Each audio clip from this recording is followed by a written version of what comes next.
Way too many companies are really good at having the right words on the wall and in the handbook.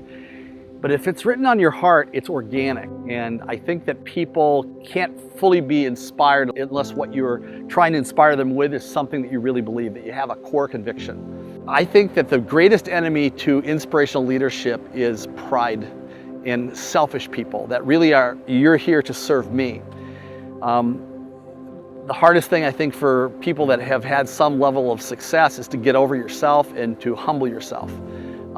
I think that's where things really began to take off when I realized that there's something bigger that brought me to this party, and I have a purpose that's bigger than getting dollars.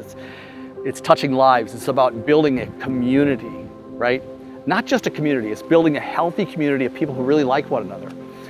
When you come here, you really don't understand what type of culture you're really getting into. The past places that I've worked for, the stress outweighed the enjoyment. And coming here, the enjoyment outweighs the stress, which has made me happier as a whole. This place has just made me so much better in all aspects of my life.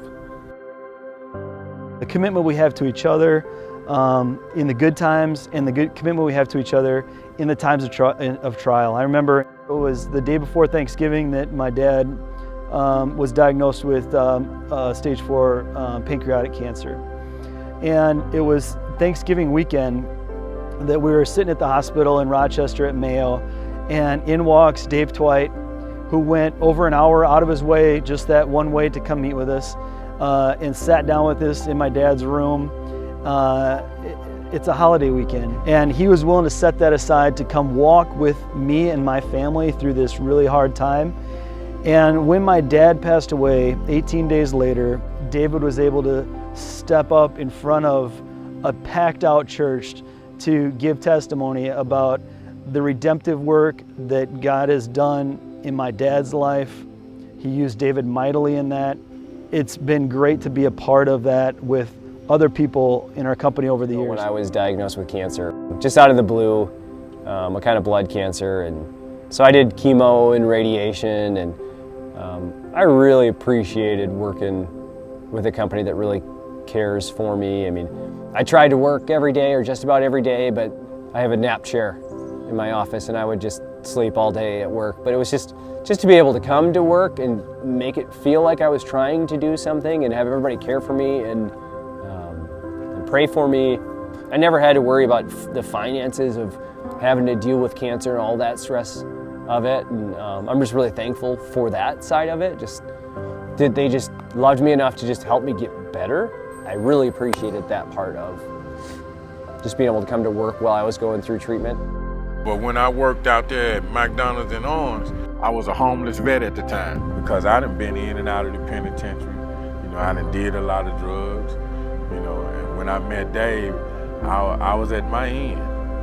I was sitting in the lunchroom one day and this guy came up to me and asked me how I was doing.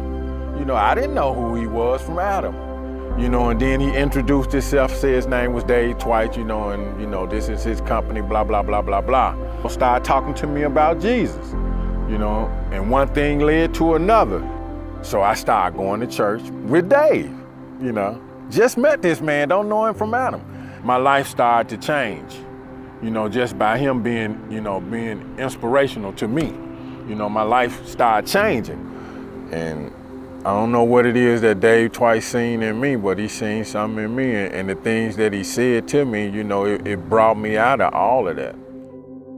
I had got a ticket prior to starting there, and I was going to do some jail time, and he says, well, he goes, I'm going to tell you what, he goes, I think I find you a valuable worker, and he goes, I'd like to work with you while being in jail.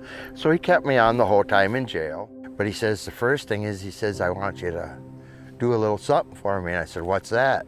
And he goes, I'd like to have you do a Bible study if you don't mind while being in there. And I thought, well, that was neat. David Twite was always a big inspiration to me, always cared about me, looked after me, and always asked about my family. McDonald and Owens is more than just a lumber company. It's a place of happiness and love. And they reach out and touch you, everybody there. They check up on me, and I appreciate that. And it makes You know, I matter. You know, that's the biggest thing that I get out of this here is I matter. I haven't mattered up until, in my eyes, I haven't mattered up until I started here. It's just, I needed this place so bad. If you bring just people in and they become employees, they're here until the better job comes along. If you create a community, a culture, a family of people that feel loved, respected, and inspired, they're chasing the same goals, and the business seems to go on this trajectory. They're not there simply because they're paid to be there. They're there because they believe in the goal, they believe in their leadership, they trust their leaders, they feel safe around their leaders. That to me is financially, that will add more to a company's net worth is if you get inspired people, but I don't think you can inspire them if you don't have something inspirational inside of you.